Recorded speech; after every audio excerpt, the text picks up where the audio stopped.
If you're over 60, I want you to lean in for a minute, because what I'm about to say might save your life. Most people don't die suddenly from some mysterious cause. They don't just wake up one morning at 79 and it's over. What usually happens is much quieter than that. It's habits, it's patterns, it's little decisions repeated for years that slowly chip away at the body. And here's the hard truth. A lot of people don't make it to 80 not because they were unlucky, but because they kept doing 5 things that almost guarantee their health will decline after 60. Now, I don't say that to scare you. I say it because after 60, your habits matter more than ever. The margin for error gets smaller. The body doesn't bounce back like it did at 40. But the good news? You can still change the trajectory. So let's jump in. I'm going to walk you through 5 deadly habits that quietly shorten lives after 60 and exactly what to do instead. The first one is sitting too much and moving too little. Now, I know what some of you are thinking. I'm retired. I earned the right to rest. And you absolutely did. But there's a big difference between resting and rusting. After 60, muscle loss accelerates. It's called sarcopenia. If you don't use your muscles, you lose them. And when you lose muscle, you lose balance. When you lose balance, you fall. And falls after 60 are not small events. They're often life-changing. Look at someone like Jack LaLanne. The man was still exercising into his 90s. He used to say, "Exercise is king, nutrition is queen. Put them together and you've got a kingdom." And whether you agree with everything he said or not, he understood one thing: movement is survival. I'm not talking about running marathons. I'm talking about walking every day, light strength training, stretching, getting up out of the chair every 30 minutes, carrying your own groceries if you safely can, keeping your legs strong. Because here's what happens when you sit all day. Your blood sugar control worsens, your circulation slows, your heart works less efficiently, your joints stiffen, your mood dips, and you start a slow decline that feels normal but isn't inevitable. The alternative? Simple daily movement. A 20-minute walk after meals, light resistance bands, bodyweight squats holding onto a chair. Consistency beats intensity every time. The second deadly habit is ignoring your heart health. Heart disease remains the leading cause of death in older adults, and the tricky part is that it often builds silently for decades. High blood pressure doesn't always feel like anything. High cholesterol doesn't come with flashing warning lights. Organizations like the American Heart Association have been sounding this alarm for years. After 60, you can't afford to not know your numbers. Blood pressure, cholesterol, blood sugar, waist circumference. And I've seen this happen too many times. Someone says, "I feel fine," and then one morning, they don't. The fix isn't complicated, but it does require intention. Regular checkups, taking prescribed medication if you need it, reducing processed foods, cutting back on excess sugar and salt, eating more fiber, more vegetables, more lean protein. And please don't fall into the trap of thinking it's too late to change. Studies consistently show that even people in their 70s and 80s who improve diet and activity levels see measurable benefits. The body responds. It wants to heal. The fourth deadly habit is social isolation. This one doesn't get talked about enough. Loneliness isn't just emotional, it's physiological. Chronic isolation increases inflammation. It affects sleep. It increases the risk of depression, cognitive decline, even early mortality. There was a large study out of Harvard University that followed people for decades, and one of the strongest predictors of longevity wasn't wealth, wasn't fame, it wasn't even perfect cholesterol, it was quality relationships. After 60, life changes. Friends move away, spouses pass on, work connections fade, and if you're not intentional, your world can get very small very quickly. And a small world is a dangerous world. So what do? You schedule connection. You treat it like medicine. Weekly coffee with a friend, volunteering, joining a walking group, calling your kids, getting involved in your community or faith group. You don't wait to feel social. You create it. Because humans are wired for connection, and without it, the body and brain suffer. The fourth deadly habit is neglecting your brain. After 60, cognitive decline becomes a real concern for many people. Conditions like Alzheimer's disease and dementia are fears that sit quietly in the back of people's minds. Now, not all cognitive decline is preventable, but a lot of brain aging is influenced by lifestyle. If you stop learning, stop challenging yourself, stop engaging with the world, your brain becomes less flexible. Neuroplasticity doesn't disappear after 60, it just requires stimulation.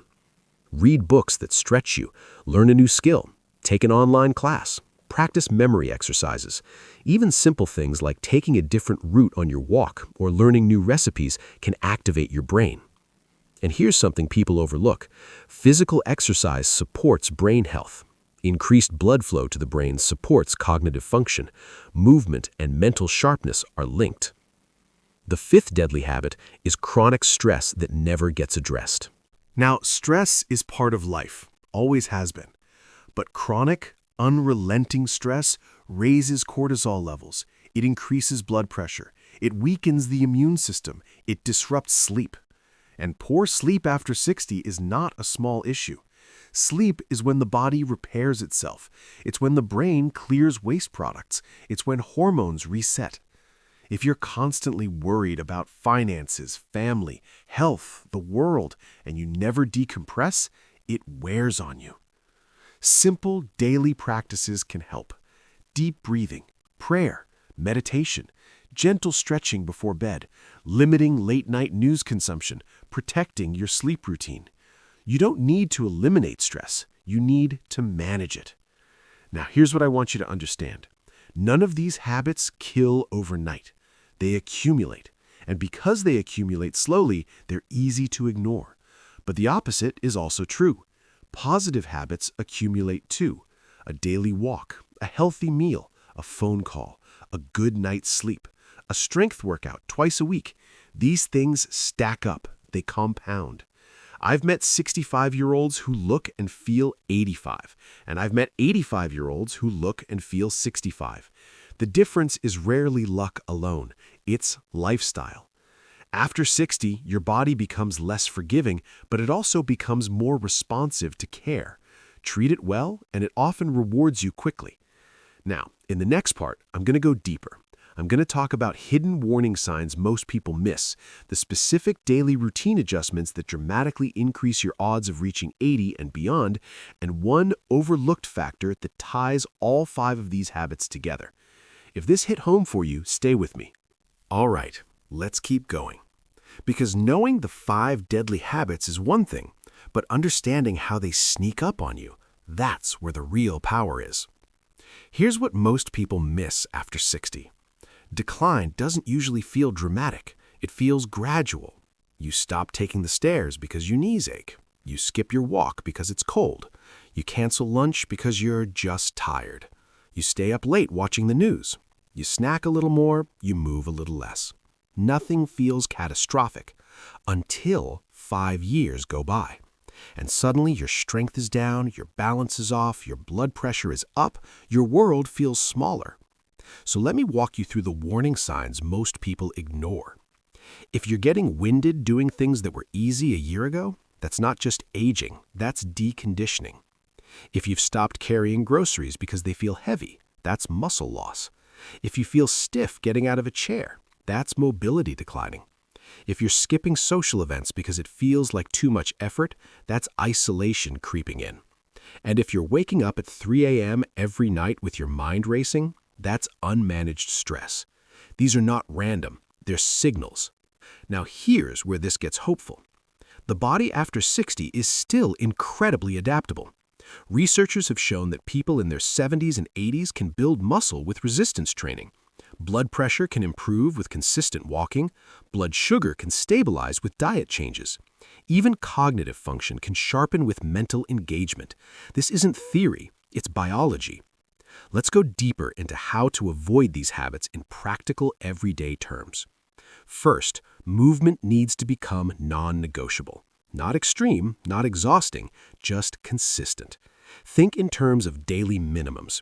A 20 to 30-minute brisk walk most days, 2 days a week of light strength training, Simple balance exercises like standing on one foot while holding a counter, stretching before bed. If you look at populations known for longevity, like those studied in so-called blue zones, including places such as Okinawa, you'll notice something interesting. They don't go to gyms for 2 hours. They move naturally throughout the day. Gardening, walking, carrying, squatting. Movement is built into life. And that's the mindset shift. Don't treat exercise as punishment, treat it as maintenance. Second, tighten up your nutrition in a simple way. You don't need a complicated diet plan, but after 60, protein becomes critical. It helps preserve muscle. Fiber becomes critical. It supports heart health and digestion. Hydration becomes critical. Dehydration in older adults is more common than people realize and can lead to fatigue and confusion. Cut back on ultra-processed foods, reduce added sugar, watch portion sizes, and be mindful of late-night eating, which can interfere with sleep and blood sugar control. The goal isn't perfection, it's consistency. Third, protect your heart intentionally. Regular checkups, monitor blood pressure at home if your doctor recommends it, and take medications as prescribed. And don't stop medication without medical advice just because you feel better. Heart disease doesn't negotiate. The World Health Organization consistently reports cardiovascular disease as the leading global cause of death, but lifestyle changes significantly reduce risk. You are not powerless here. Fourth, build a social routine. Don't wait for invitations, create them. A weekly breakfast with a friend, a standing phone call with a sibling, joining a walking club, volunteering 2 mornings a month, even online communities if mobility is limited. Social engagement stimulates the brain. It lowers stress hormones. It gives life rhythm. And if you've lost someone close to you and your circle feels smaller than it used to be, that's understandable. Grief changes things, but isolation doesn't have to be permanent. You can rebuild connection slowly. Fifth, train your brain on purpose. Read books that challenge you. Learn how to use new technology. Take an online course. Play strategy games. Practice memory drills. Write. Journal. Even learning a few words of a new language activates neural pathways. Cognitive decline isn't inevitable at 60 or even 70. Engagement matters. Sixth, manage stress like it's part of your health plan. Limit exposure to constant negative news. Create a wind-down routine at night. Try breathing exercises. 4 seconds in, 6 seconds out. Practice gratitude. Spend time outdoors. And protect your sleep fiercely. Go to bed at a consistent time. Keep the bedroom dark and cool. Avoid heavy meals late. Reduce screen time before bed. Sleep is when your body resets. Now here's something powerful that ties all 5 deadly habits together. It's this: intentional living. After 60, autopilot becomes dangerous. When you were 30 or 40, you could get away with it. Skip workouts, eat poorly, stay up late, your body bounced back. After 60, you need intention. You need to choose movement, choose connection, choose nutrition, choose rest. And here's what I want you to remember. Turning 60 does not mean decline is guaranteed. It means the rules change. You have to play smarter. I've seen people in their mid-60s reverse prediabetes. I've seen people in their 70s build strength they didn't have at 50. I've seen people in their 80s stay sharp and socially active because they refused to shrink their lives. Longevity isn't just about adding years, it's about adding quality to those years. Imagine reaching 80 not just alive, but independent, walking confidently, thinking clearly, laughing with friends, traveling if you want to, playing with grandkids, living on your terms. That's the real goal, and it starts with eliminating those 5 habits. Stop sitting all day. Stop ignoring your heart. Stop isolating yourself. Stop neglecting your brain. Stop living in constant, unmanaged stress. Replace them with movement, awareness, connection, curiosity, calm. Small steps every day. And if you're already over 60, here's the best part. It's not too late. Your body is listening to what you do starting today. If this message resonated with you, share it with someone you care about, because a simple shift in habits could mean the difference between struggling through your 70s and thriving in them. Thanks for being here with me, and I'll see you in the next one.